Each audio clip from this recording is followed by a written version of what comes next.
tikus di rumahku supaya semua orang bisa masuk ke dalam cerita yang akan saya sampaikan loh.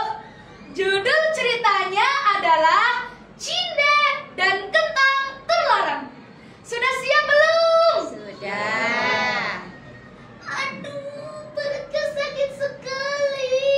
Kepalaku juga pusing. Cinde, seekor tikus kecil berwarna abu-abu muda menggeliat-geliat di atas kasur dedaunan di rumah kecil mereka yang tersembunyi di bawah akar pohon besar. Bu Mosi, ibu tikus berlari panik dari dapur. Nah teman-teman, kira-kira apa yang terjadi dengan Cinde ya? Yuk kita cari tahu. Dengarkan baik-baik ceritanya. Beberapa jam sebelumnya, Fajar baru menyingsing di hutan kecil itu. Kabut masih menggantung di antara batang-batang pepohonan ketika Bu Mosi membuka pintu rumah mereka. Hari ini adalah hari perayaan ulang tahun anaknya, Cinde. Ia melompat ringan ke kamar anaknya.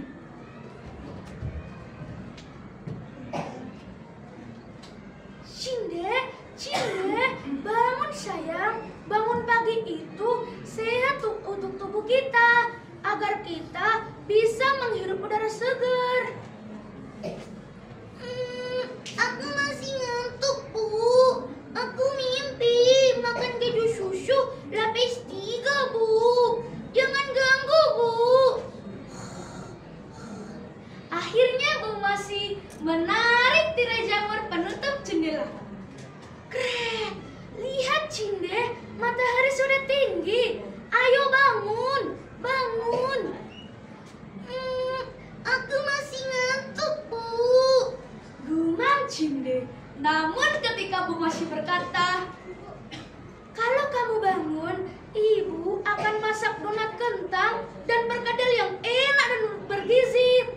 Makanan yang enak dan bergizi baik untuk pertumbuhan kamu loh. Cinde si tikus kecil langsung melompat berdiri. Ayo ke kebun. Perjalanan dimulai. Mereka berjalan diam-diam di balik rumput dan bebatuan yang menyusuri jalan tikus rahasia. Lalu tiba-tiba terdengar suara langkah ringan dari balik tanaman kentang yang rimbun. Dan muncullah Paman Bobi, seekor babi besar berwarna merah muda yang menggendong keranjang penuh dengan kentang.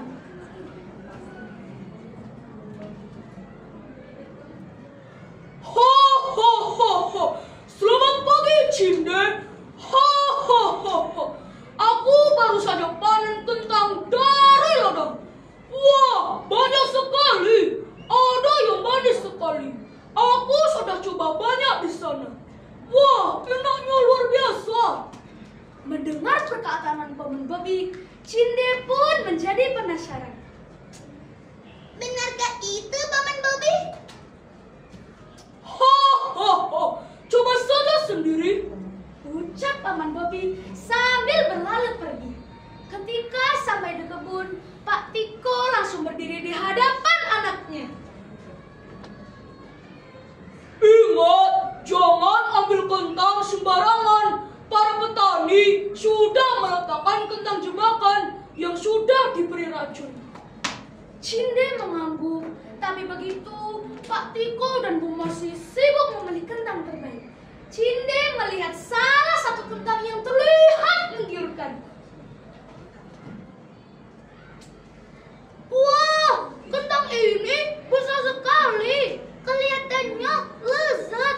Aku akan makan sedikit, gak akan kenapa-kenapa kan? Hap, nyem nyem nyem nyem nyem. Hap, nyem nyem nyem nyem nyem. Lezat. Ia menelannya cepat-cepat, lalu lanjut mengumpulkan hasil panen seolah tak terjadi apa-apa. Dalam perjalanan pulang, mereka membawa keranjang anyaman kecil dari serat tanam. Aduh, keranjang ini berat sekali. Aku tidak kuat.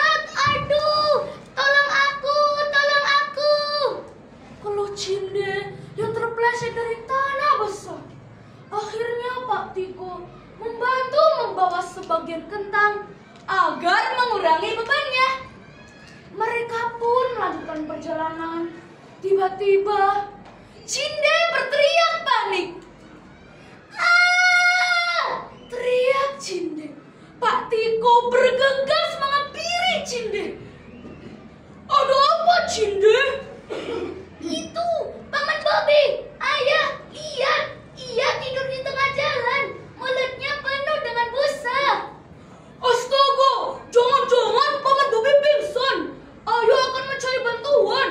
Kamu pulanglah dahulu dengan ibumu. Baik, Ayah. Ayah hati-hati ya. Sesampainya di rumah, Cinde langsung teriak kegirangan.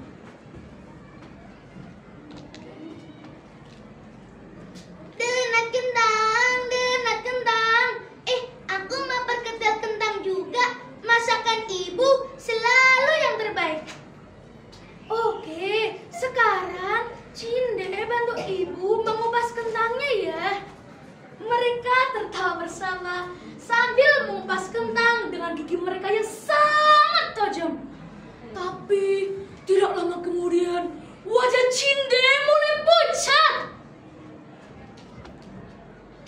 Bu, kepalaku pusing, perutku mual. Aduh, perutku sakit sekali. Cinde, astaga, kamu kenapa nak? Aku, perutku melilit, Bu. Pak Tiko, Bapak tikus yang besar dan bijak, segera datang dengan langkah tergesa. Ada apa ini? Pak, Cinde sakit. Kenapa bisa sakit? Aku makan kentang di kebun tadi. Kentang yang mana?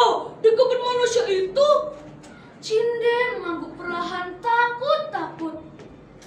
Aku cuma makan sedikit. Pas panen belum dicuci. Akhirnya Pak Tiko langsung menepuk dahinya. Astaga, Cinde, bagaimana ini? Sepertinya kamu makan kentang yang sudah diberi racun oleh petani. Dari kejauhan, Paman Tompi mendengarkan keributan di rumah Pak Tiko. Ia segera datang ke rumah Pak Tiko. Ada apa ini? Kenapa Cinde menangis kesakitan? Ini Paman Tompi, Cinde sakit perut, makan kentang di kebun petani. Astaga, jangan-jangan dia keracunan. Tunggu sebentar, akan aku ambilkan air kelapa. Air kelapa bisa menjadi penawar racun. Dengan kecepatan penuh, Paman Tompi langsung memanjat pohon dan segera kembali ke rumah Pak Tiko. Ini air kelapanya, minumlah segera. Cinde meminum air kelapa itu dan berangsur-angsur pulih. Ia hanya memerlukan istirahat dan makan makanan sehat dan bergizi. Keluarga Pak Tiko sangat berterima kasih kepada Paman Tompi. Terima kasih Paman Tompi atas bantuan yang telah kau berikan. Engkau telah menyelamatkan nyawa Cinde. Tidak masalah, untungnya dia hanya makan sedikit, jadi masih bisa diselamatkan. Bu Mosi mengelus kepala anaknya. Lain kali dengarkan kata Bapak ya, jangan makan makanan sembarangan. Cinde mengangguk dengan mata bersalah. Aku nggak akan ulangi lagi kok, Bu. Aku janji. Akhirnya mereka tetap mengadakan makan malam sederhana dengan donat kentang dan perkedel saus kaju tanpa taman racun tentunya. Dan itulah cerita tentang Cinde dan kentang.